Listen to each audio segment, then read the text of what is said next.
উৎসবের পর এবার বিজেপি শাসিত কর্ণাটক জাতীয় যুব দিবস উপলক্ষে আজকে প্রধানমন্ত্রী রোড শো করছিলেন কর্ণাটকের হুবলিতে এবং সেখানে এই ঘটনা ঘটে যেখানে কড়া নিরাপত্তার বলয় ভেঙে ভেদ করে ঢুকে পড়ে এক যুবক। মালা নিয়ে সেই যুবক ঢুকে পড়ে। স্বামী বিবেকানন্দের জন্মদিবস উপলক্ষে 26তম জাতীয় যুব উৎসবের সূচনা ছিল আজ এবং সেই উপলক্ষে রোড শো করছিলেন প্রধানমন্ত্রী নরেন্দ্র মোদী। সেই সময় এই ঘটনা, প্রধানমন্ত্রী সুরক্ষা নিয়ে প্রশ্ন তৈরি হচ্ছে। সুরক্ষা বলয় ভেঙে মালা নিয়ে ঢুকে পড়ল এক যুবক। দেখতে পাচ্ছেন এই মুহূর্তে সেই ছবি। ভিড় থেকে এসে মোদীকে মালা পরানোর চেষ্টা করলেন ওই যুবক। হাতে মালা নিয়ে নিরাপত্তা বলয় ভেঙে ঢুকলেন এক যুবক। কথা বলবো पिंकी राज पुरोहित, আমাদের প্রতিনিধি এই মুহূর্তে টেলিফোন লাইনে রয়েছেন আমাদের সঙ্গে। पिंकी, यही जानना चाहेंगे कि इतनी हाई सिक्योरिटी अरेंजमेंट्स के बावजूद कैसे हुई ये घटना? देखिए, आपको बता दें कि प्रधानमंत्री नरेंद्र मोदी जो है कर्नाटका के दौरे पर है, जहां पर वे आज हुबली में रोड शो कर रहे थे। उसी दौरान सुरक्षा घेरा जो है वो तोड़कर ये व्यक्ति जो है फूलों की माला के साथ प्रधानमंत्री मोदी के कॉन्वॉय के एकदम करीब आ पहुंचता है। तो कहीं ना कहीं सवाल जो है वो सिक्योरिटी ब्रीचिंग पर भी उठ रहा है कि आखिर कोई भी व्यक्ति जो है इस तरह से सुरक्षा घेरा तोड़कर प्रधानमंत्री मोदी के इतने करीब कैसे आ सकता है। हालांकि इसमें कोई दो राय नहीं कि प्रधानमंत्री मोदी की एक अलग छवि है, लोगों में क्रेज है, लेकिन बावजूद उसके इस तरह से सुरक्षा घेरा तोड़कर आप जैसे कि वीडियो में देख रहे हैं कि ये शख्स जो है कितना करीब प्रधानमंत्री मोदी के पहुंच चुका था फूलों की माला के साथ, जो कहीं ना कहीं खतरा भी हो सकता है, कुछ कहा नहीं जा सकता। लेकिन बावजूद उसके ये एक सिक्योरिटी ब्रीचिंग ही कहेंगे।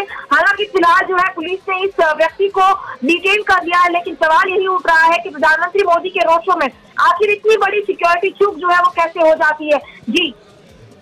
जी शुक्रिया पिंकी। অর্থাৎ যে ছবি আপনাদের দেখাচ্ছি, কর্ণাটক, বিজেপি শাসিত কর্ণাটকে এবার প্রধানমন্ত্রী সুরক্ষা নিয়ে ফের প্রশ্ন তৈরি হচ্ছে। তার কারণ আজকে জাতীয় যুব দিবস উপলক্ষে রোড শো করছিলেন প্রধানমন্ত্রী এবং সেই সময় একেবারে নিরাপত্তা বলয় ভেদ করে ঢুকে পড়ল এক যুবক।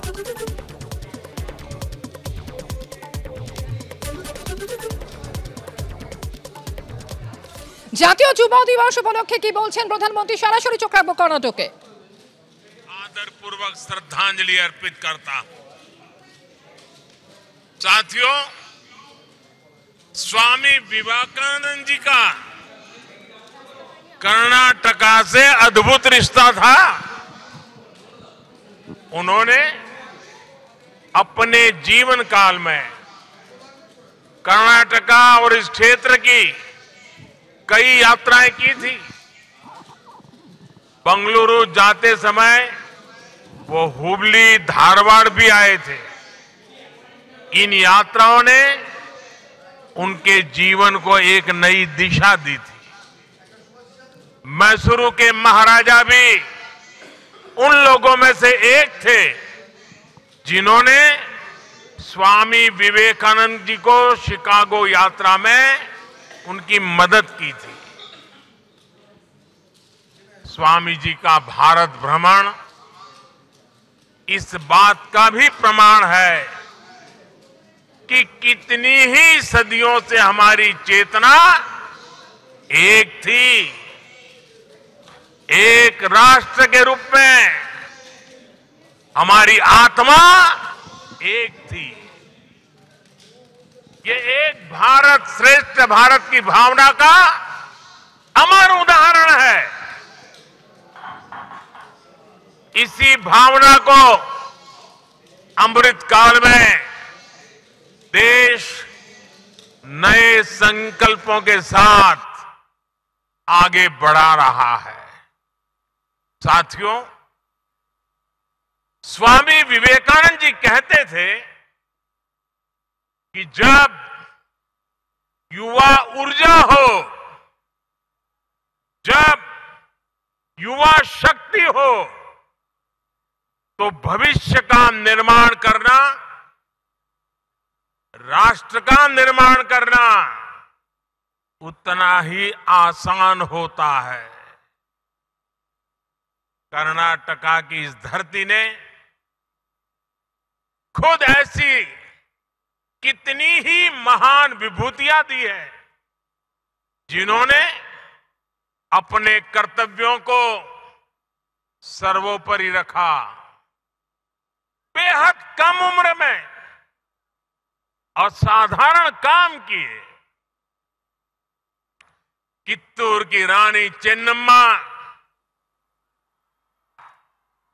देश की अग्रणी महिला स्वतंत्रता सेनानियों में से एक थी। उन्होंने सबसे मुश्किल समय में भी आजादी की लड़ाई को नेतृत्व दिया। रानी चेन्नम्मा की ही सेना में उनकी साथी संगोली रायण्णा ऐसे वीर योद्धा भी, जिनके शौर्य ने ब्रिटिश सेना का हौसला तोड़ दिया था। इसी धरती के नारायण महादेव डोनी मात्र 14 साल की उम्र में देश के लिए बलिदान देने वाले शहीद बने थे। युवा की जीवटता क्या होती है, उसके हौसले कैसे मौत को भी मात दे सकते हैं, ये कर्नाटका के सपूत लांस नायक हनुमन थप्पा खोपड़ ने सियाचिन के पहाड़ों में दिखा दिया था। -55 डिग्री तापमान में भी वो 6 दिन तक मौत से मुकाबला करते रहे थे और वहां से जिंदा निकल करके आए थे। ये सामर्थ्य केवल शौर्य तक ही सीमित नहीं है। आप देखिए, श्री विश्वेश्वरैया जी ने इंजीनियरिंग में अपना लोहा मनवाकर ये साबित किया कि युवा प्रतिभा किसी एक दायरे में बंधी नहीं होती है। इसी तरह देश के अलग अलग हिस्सों में हमारे युवाओं की प्रतिभा और क्षमता एक से एक कल्पनातीत अविश्वसनीय उदाहरणों का अंबार लगा हुआ है। आज भी मैथ से लेकर के साइंस तक जब दुनिया के मंचों पर प्रतियोगिताएं होती हैं तो भारतीय युवाओं की काबिलियत विश्व को विस्मित कर देती है। साथियों, अलग अलग कालखंड में किसी भी राष्ट्र की प्राथमिकताएं बदलती है, उसके लक्ष्य बदलते हैं। आज 21वीं सदी के जिस पड़ाव पर हम भारतीय पहुंचे हैं, हमारा भारत पहुंचा है, वो उपयुक्त समय सदियों के बाद आया है। আতঙ্কের প্রহর গুনছে জসীমঠ। প্রত্যেকদিন নতুন নতুন জায়গায় ফাটল ধরা পড়ছে এবং বিপজ্জনক বাড়িগুলিতে আরো চওড়া হচ্ছে ফাটল। ইতিমধ্যেই 2টি হোটেল ভেঙে ফেলার সিদ্ধান্ত নিয়েছে প্রশাসন, যার মধ্যে একটি হোটেল ভাঙার প্রক্রিয়াও শুরু হয়ে গিয়েছে আজ সকাল থেকে।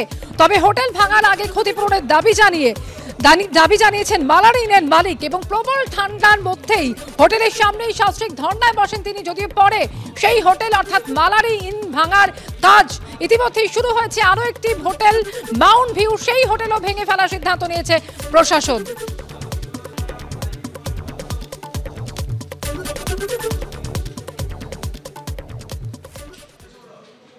কাশ্মীরের খবরে চোখ রাখবো। কাশ্মীরের বালতালে তুষার ধস এবং সেই তুষার ধসে একজনের মৃত্যু হয়েছে, যেটা জানা যাচ্ছে। বরফ চাপা পড়ে এক শ্রমিকের মৃত্যু হলো কাশ্মীরের বালতালে। গান্ডেরবালে জোড়া তুষার ধসে বিপর্যয়, আরো কয়েকজনের বরফের নিচে চাপা পড়ে থাকার আশঙ্কা করা হচ্ছে। ইতিমধ্যেই উদ্ধার কাজ চালাচ্ছে সেনাবাহিনী, তৈরি রাখা হয়েছে মেডিকেল টিম। কাশ্মীরের বালতাল এবং সেখানে তুষার ধস, সেই ছবি এই মুহূর্তে দেখতে পাচ্ছেন, যেখানে তুষার ধসে চাপা পড়ে এক শ্রমিকের ইতিমধ্যেই মৃত্যুর খবর রয়েছে। তবে আরো কয়েকজনের সেখানে চাপা পড়ে থাকার আশঙ্কা করা হচ্ছে।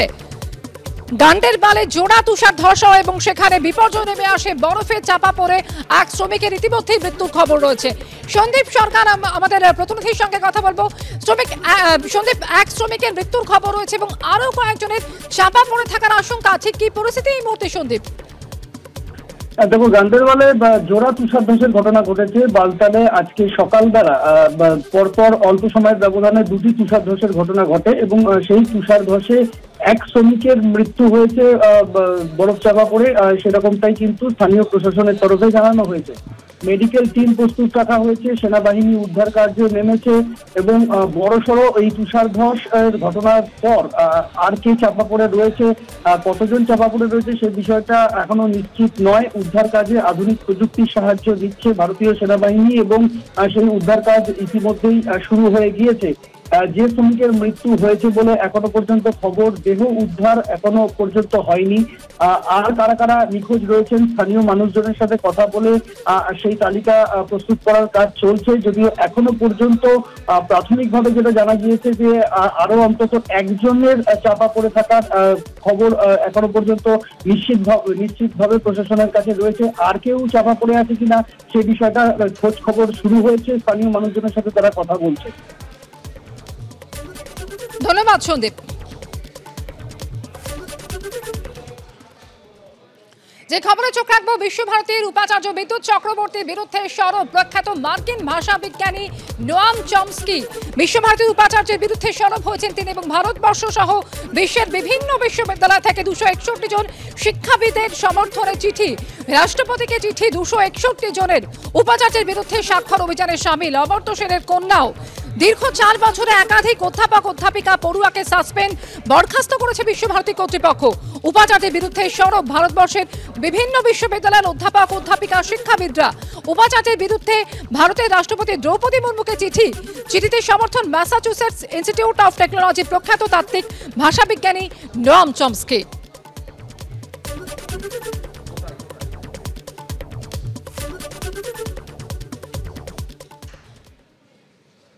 পরের খবরে চোখ রাখবো, ভুয়ো নিয়োগপত্র দিয়ে প্রাথমিকে চাকরি এবং এই অভিযোগে গ্রেফতার করা হলো মালদার হরিশ্চন্দ্রপুর থেকে। ভুয়ো নিয়োগপত্র দিয়ে প্রাথমিকে চাকরি দেওয়ার অভিযোগে এই ব্যক্তির বিরুদ্ধে 2017-তে চাকরি, 7 মাস শিক্ষকতার মধ্যেই ভুয়ো নিয়োগপত্রের অভিযোগ।